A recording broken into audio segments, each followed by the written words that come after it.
Pourquoi certains aspirent-ils à devenir immortels et quelle est la motivation derrière cette quête? Pour répondre à cela, explorons comment Frieren nous transporte dans une exploration infinie de l'immortalité. Tel un joueur captivé par un MMORPG au rebondissements multiples, nous sommes conviés à contempler les méandres de notre existence à travers les yeux de Frieren. Ce récit captivant transcende le temps et l'espace, plongeant dans l'histoire touchante d'une guerrière immortelle, évoluant à travers les airs. Frieren observe avec mélancolie le siècle de la vie, laissant derrière elle des amis mortels, tandis qu'elle reste inchangée. Nous explorons la nature éphémère de l'existence et la beauté des relations humaines. Les yeux de Frieren nous révèlent la valeur des moments fugaces et soulignent l'importance de l'évolution personnelle, offrant ainsi une réflexion poignante sur la condition humaine. Bienvenue, explorateurs, dans ce nouveau voyage où la contemplation et l'évolution s'entremêlent dans cette histoire, transcendant le temps. Plongeons ensemble dans l'onde immuable de la réflexion, où les pas de Frieren deviennent le miroir de notre quête intérieure. Accompagnez-moi dans cette nouvelle aventure où nous pénétrons dans des frontières inexplorées, celles de l'immortalité ainsi que de saisir la beauté éphémère et pourtant éternelle de nos vies. Frieren offre l'une des contemplations les plus profondes en abordant des thèmes fondamentaux de l'existence humaine, tels que l'immortalité, la solitude et les regrets.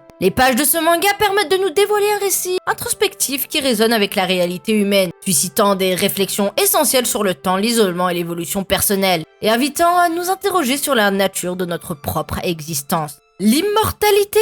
Un concept souvent convoité et habilement représenté dans Frieren. Ici, on nous met en lumière les conséquences déconcertantes et les fardeaux d'une existence éternelle. À travers celle-ci, on nous montre le poids du temps infini, soulignant la perte des repères temporels, mais surtout la notion de voir le monde et les êtres chers se défiler, au fil des âges exposant la cruauté de l'immortalité, mais surtout soulevant des questionnements sur la valeur de chaque instant dans notre existence limitée. La solitude et les regrets inséparables trouvent également écho dans l'univers de Frieren. Malgré sa longévité, elle éprouve une profonde solitude, résultant parfois de ses choix passés qui finissent par se transformer en regrets inexplicables pour elle. Et le point culminant de ces deux sentiments est la relation entre Frieren et Himmel, bien plus significatif qu'exprimé par les mots. Himmel n'était pas simplement un compagnon d'aventure pour Frieren, mais plutôt le rempart contre l'isolement qui l'avait assailli la jeune elfe pendant des siècles. Fil du temps passé ensemble, les émotions de Frieren avaient évolué, bien au-delà de l'amitié.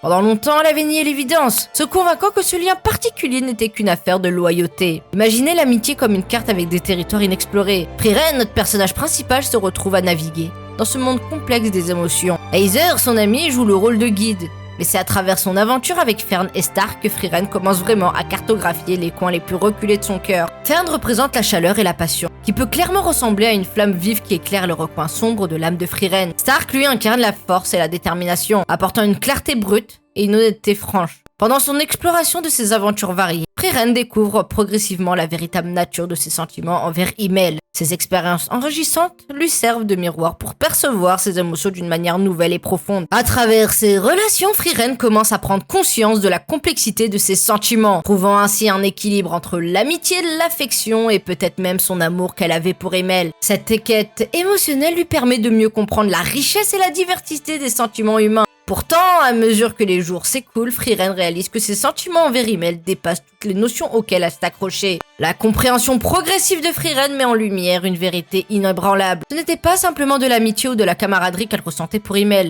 C'était bien plus profond, quelque chose de bien plus intime et complexe, une connexion qu'elle avait tenté de reléguer au second plan, vérifiée par ses émotions inexplorées. Elle se rend compte que chaque regard, chaque geste, chaque moment partagé était empreint d'une signification bien au-delà de ce qu'elle avait admis auparavant. Les regrets commençaient à marquer son esprit alors qu'elle prenait conscience que ce qu'elle avait toujours recherché, ce qu'elle avait toujours eu sous les yeux, sans vraiment le voir, était l'évidence de ses sentiments pour Himmel. La solitude qu'elle avait ressentie après la mort de son mentor avait trouvé son remède dans la présence réconfortante et chaleureuse de Himmel. Ces sentiments universels résonnent avec l'expérience humaine, rappelant que même dans un monde fantastique, l'isolement et les remords demeurent des compagnons familiers, invitant à une réflexion sur la manière dont nous façonnons nos vies et gérons nos propres regrets. Par ailleurs, Kratos de God of War souligne une certaine évolution personnelle. Attendez, je sais, je prends un virage à 90 degrés, mais vous allez comprendre. Kratos, en tant que personnage de jeu vidéo, a connu une évolution captivante. Au début de la série God of War, il incarne la colère et la vengeance. Son parcours est marqué par une quête de revanche, totalement alimentée par sa rage et sa douleur personnelle. Cependant, ce chemin de destruction constante le mène à une profonde introspection. Malgré son immortalité, Kratos subit des transformations internes significatives, remettant en question ses actions passées et cherchant avant tout la rédemption. Au fil des jeux, Kratos évolue vers un individu individu en quête de réconciliation et de croissance personnelle. Il apprend à accepter son passé tout en cherchant à devenir une meilleure personne, à la fois pour lui-même et pour son fils, Atreus. Quant à Frieren, elle est présentée comme une immortelle qui observe le monde changer autour d'elle. La vie semble être une routine monotone car elle ne peut pas mourir et est témoin de la fugacité de la vie humaine. Cependant, malgré cette apparente immuabilité, Frieren aborde cette vie éternelle de manière nonchalante, avec une personnalité très calme sans être inquiète pour le futur. Elle connaît également des transformations intérieures en réaction à ses expériences et aux personnes qu'elle rencontre, apprenant ainsi des leçons précieuses sur la vie. La différence réside dans la façon dont ces deux personnages immortels abordent leur existence. Alors que Kratos, par des phases distinctes de changement, de la colère à la rédemption, Frieren traverse des cycles où elle observe et aborde les enseignements de sa longue vie, sans pour autant subir des évolutions aussi marquées que Kratos. En observant le parallèle entre ces deux personnages, il devient clair que même si leur vie et leur expérience diffèrent, la thématique centrale de la transformation personnelle demeure. Quels que soient nos chemins de vie, nous sommes tous sujets à des moments de changement et d'évolution, façonnés par nos expériences et nos choix, qu'ils soient évidents et marqués comme chez Kratos, ou plus subtils et intériorisés comme chez Frieren. Frieren transcende les frontières du récit fantastique pour offrir une réflexion profonde sur la nature humaine et l'existence. Elle nous invite à méditer sur l'immortalité, la solitude, les regrets et la croissance personnelle, soulignant ainsi les parallèles entre la fiction et la réalité. Maintenant, parlons de son univers magnifique, qui transcende les frontières entre le monde fantastique, en particulier celui des jeux vidéo, mais surtout permet d'accentuer cette contemplation et son évolution grâce à l'immortalité de Frieren. Celui-ci tisse un récit envoûtant, en possédant une esthétique captivante, fusionnant habilement les éléments narratifs et visuels, offrant une expérience immersive. Contempler les décors luxuriants et le monde éblouissant constitue un pilier fondamental. Les paysages détaillés agissent comme des toiles vivantes, invitant les spectateurs à plonger dans un monde vibrant, où la nature elle-même raconte une histoire. Chaque scène semble emprunter des traits caractéristiques des jeux vidéo, pour créer un monde à la fois interactif et contemplatif, rappelant des titres emblématiques tels que The Legend of Zelda, Breath of the Wild, Skyrim ou encore The Witcher. Prenez le royaume vaste de The Legend of Zelda Breath of the Wild, qui nous dévoile des panoramas à perte de vue, des vastes plaines verdoyantes, les montagnes majestueuses, les forêts luxuriantes et les lacs scintillants, offrant une diversité visuelle saisissante qui permet de captiver les joueurs. D'ailleurs, d'après les concepts artistiques représentés dans l'artbook officiel du jeu, les artistes de Nintendo ont puisé leur inspiration dans des paysages réels pour créer des environnements saisissants. L'exploration devient donc une aventure épique, alors qu'on découvre des ruines en tuiles, des sanctuaires mystérieux et des paysages à couper le souffle à chaque tournant. Cette partie nous fait rappeler les différents paysages qu'on avait pu voir dès les débuts de Frieren, dévoilant des décors plus joyeux, plus poétiques dus à la fin des voyages de Frieren et de ses premiers compagnons. On dit que le décor d'une province nordique, celui de Skyrim, est là pour les différents événements qu'on aura lors de la partie hivernale contre les démons, ou même légèrement avant.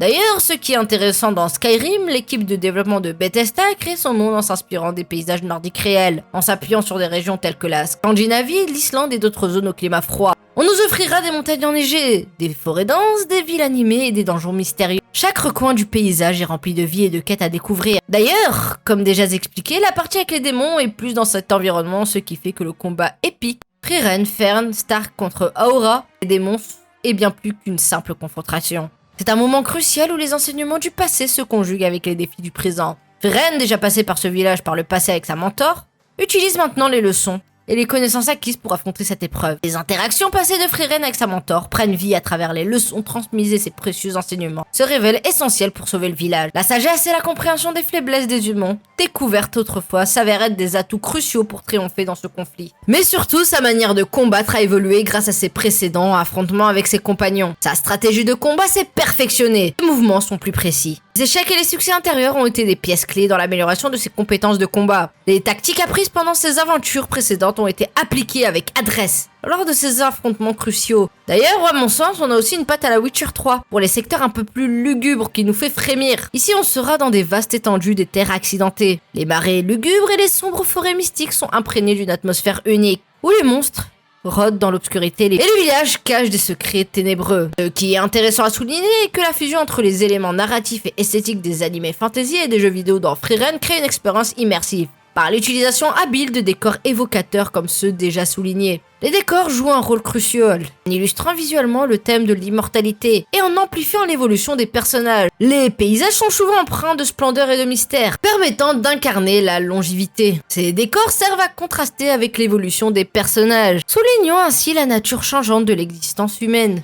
Ces décors ne sont pas simplement des toiles de fond, mais des éléments actifs de l'évolution des personnages. L'interaction des personnages avec ces environnements façonne leur développement émotionnel et mental. Quand Frieren revient dans des endroits du passé, ceux-ci changeront grandement, que ce soit en se dégradant ou tout simplement en évoluant d'une matière plus futuriste. En montrant les décors évoluer parallèlement aux personnages, Frieren utilise brillamment ces éléments visuels pour renforcer l'impact émotionnel et souligner la complexité de l'immortalité. Cette approche permet aux spectateurs de mieux saisir les thèmes sous-jacents, tout en créant une expérience immersive et mémorable. En réalité, Frieren nous offre bien plus qu'une simple narration. C'est comme si Frieren reflétait nos envies, nos regrets et nos rêves. Tout ça enrobé d'une élégance qui tisse avec grâce la trame dans le temps. L'essence même de Frieren réside dans sa capacité à transcender les frontières de l'art, l'animation et des jeux vidéo pour capturer la magie de l'existence. C'est comme une explosion d'émotions qui te prend aux tripes, te rappelant à quel point la vie file vite et à quel point on évolue sans s'en rendre compte. Cette aventure nous incite à savourer chaque instant, à embrasser nos métamorphoses avec une sérénité nouvelle. Parce que dans ce tourbillon de la vie, on découvre des trucs incroyables. On voit sa vraie valeur et sa beauté. Je vous invite donc à vous embarquer dans cette aventure captivante, à plonger sans retenue dans la magie de Frieren.